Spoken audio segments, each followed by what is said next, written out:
राम नारायण राम. तुम्हाला माहिती आहे का, पूजा करताना आपण माळ का जपतो? सर्व धर्मांचे गुरु ध्यान करण्यास सांगतात, पण माळ जपून ईश्वराशी जोडले जाण्यात काहीच उपयोग नाही, कारण ईश्वर आपल्या आत आहे. फक्त त्याला जागे करण्याची गरज आहे. माळ जपणे, ईश्वराला आठवणे आणि पूजा करणे याला काही महत्त्व नाही. मानवाने बनवलेला धर्म निरर्थक आहे. आपण ज्या धर्मात जन्म घेतला तोच खरा धर्म आहे. ईश्वर, भगवान, अल्लाह हे सर्व आपले विवेकच आहेत. तोच आपल्या आत आहे, तोच बघतो, ऐकतो आणि समजतो. ध्यान करण्यासाठी मनाकडे लक्ष द्यावे लागते, कारण मनच सर्व काही करते. माणूस कर्म करत नाही, तो फक्त विचार करतो. विचार वरून येतात, पण मध्येच विवेक येतो आणि सांगतो हे करू नका, ते करू नका, नंतर करा. विवेकच आपला गुरु आहे, विवेकच आपला अल्लाह भगवान आहे.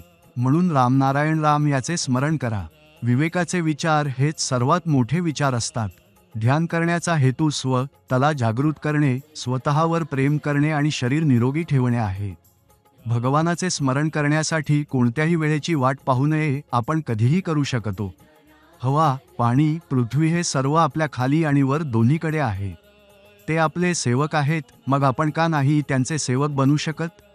राम नारायण राम मुळेच या पृथ्वीवर इतकी माणसे आली. म्हणूनच राम नारायण राम म्हणजे आकाश आहे. आकाशात सृष्टी आहे. तारे, नक्षत्रे, ग्रह, पृथ्वी, पाणी, हवा हे सर्व आपले सेवक आहेत. त्यांचा उपयोग करून घ्या. भूक लागणे ही एक तपश्चर्या आहे. काहीही मिळवण्यासाठी भूक असणे आवश्यक आहे. ज्ञान मिळवण्यासाठीही भूक असावी लागते. भूक नसल्यास कुठलाही माणूस काहीही आनंद घेऊ शकत नाही. मनाला चांगल्या गोष्टींमध्ये गुंतवले पाहिजे. जर मनाला वाईट गोष्टीत गुंतवले तर ते वाईट बनते. जर प्रत्येक माणूस आपले मन वाईट गोष्टींकडे वळवू लागला तर पृथ्वीचे काय होईल? सर्व लोक एकमेकांचे शत्रू बनतील. म्हणून मन एक भांडे आहे, त्यात तुम्ही जे टाकाल ते तसेच बनेल. ध्यान केल्याने पृथ्वी सुधारेल. हे आकाश हेच आद्यनादी वेदांचे संपूर्ण ग्रंथ आहेत. हीच खरी ग्रंथ आहेत, माणसाने तयार केलेली नाहीत. या ग्रंथात अनंत पाने आहेत, तीच तारे आणि ग्रहनक्षत्रे आहेत. प्रत्येक ग्रहनक्षत्रामध्ये पंचतत्व सामावलेले आहेत. ही नक्षत्रे ज्या तत्वांपासून बनली आहेत, त्यात पाणी, ऊर्जा, हवा सर्व काही आहे. याच तत्वांपासून निसर्ग जन्माला आला आणि आपण सर्वजण या निसर्गातून निर्माण झालो. या ऊर्जेमुळे आपले मन, बुद्धी आणि विवेक निर्माण झाले. हीच बुद्धी आणि चैतन्य आपल्याला जीवन जगण्याची योग्य दिशा दाखवते. जर आपण चुकीच्या मार्गावर जात असू तर आपले विवेक आपल्याला सावध करते. आपले जीवन सुधारण्यासाठी राम नारायण राम या नावाशी जोडले गेले पाहिजे.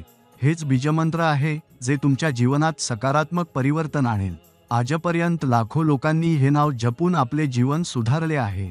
त्यांनी जीवनाचा खरा अर्थ समजून घेतला आहे. मग तुम्ही अजून वाट कशाची पाहत आहात?